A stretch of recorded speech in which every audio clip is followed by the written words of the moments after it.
45তম BCS এর viva, 47তম BCS এর written, আর সামনে তো 50তম বিসিএস এর সার্কুলার চলেই আসছে। তো আমরা যারা বিসিএস প্রত্যাশী প্রার্থী আর আমরা সবাই একদম দিশেহারা অবস্থায়, সবাইকে আজকে পডকাস্টে স্বাগত। আমি রুমানা ইসলাম, 43তম বিসিএস থেকে শিক্ষা ক্যাডারে কর্মরত আছি। আজকে আমাদের গেস্ট হিসেবে আছেন সোনিয়া আক্তার লিমা আপু, যিনি কিনা 44তম বিসিএস এর প্রশাসন ক্যাডারের সুপারিশপ্রাপ্ত।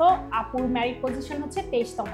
আপু স্বাগত আপনাকে জেনিসিস বিসিএস ক্যাডারে, কেমন আছেন? জি আপু, আলহামদুলিল্লাহ আমি ভালো আছি, ধন্যবাদ আপনাকে আপু।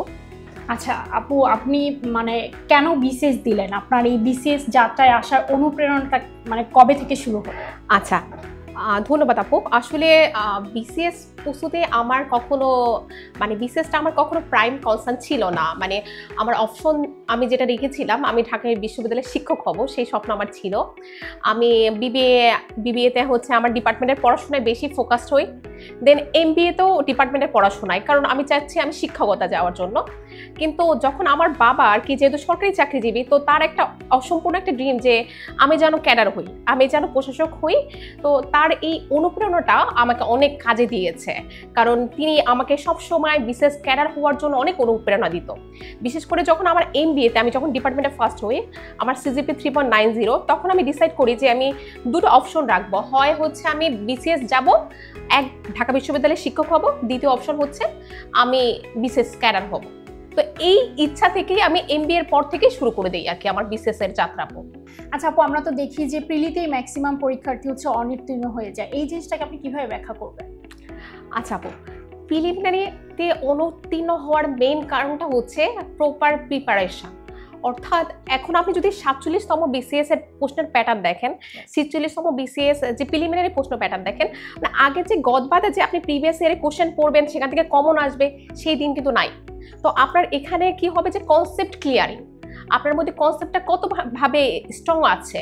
এবং দেখা যায় কি যে যখন একটা বিষয় আপনি ইন ডেপথ পড়ছেন, ওই প্রশ্নটা সরাসরি না আসলো, কিন্তু আশেপাশ থেকে প্রশ্ন আসতেছে। অর্থাৎ আপনার কনসেপ্টটা ক্লিয়ারিং করে পড়তে হবে। আর নিয়মিত পড়াশোনা প্লাস হচ্ছে প্রচুর পরিমাণ মডেল টেস্ট দেওয়ার মাধ্যমে কিন্তু দক্ষ হওয়া যায়।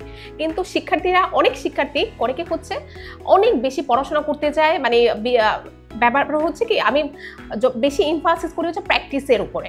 তো অনেক স্টুডেন্ট দেখা যায় যে বেশি করে হচ্ছে পড়তে থাকে, বই পড়তে থাকে, কিন্তু প্র্যাকটিস করছে না, মডেল টেস্ট দিচ্ছে না। তো এতে করে কি হচ্ছে, তার যে বিভিন্ন জায়গায় লেকিংসটা আছে সেখানে ফাইন্ড আউট করতে পারতেছে না। আর পরীক্ষার সময় দেখা যাচ্ছে টাইম ম্যানেজমেন্ট, এটা খুবই ভাইটাল ইস্যু।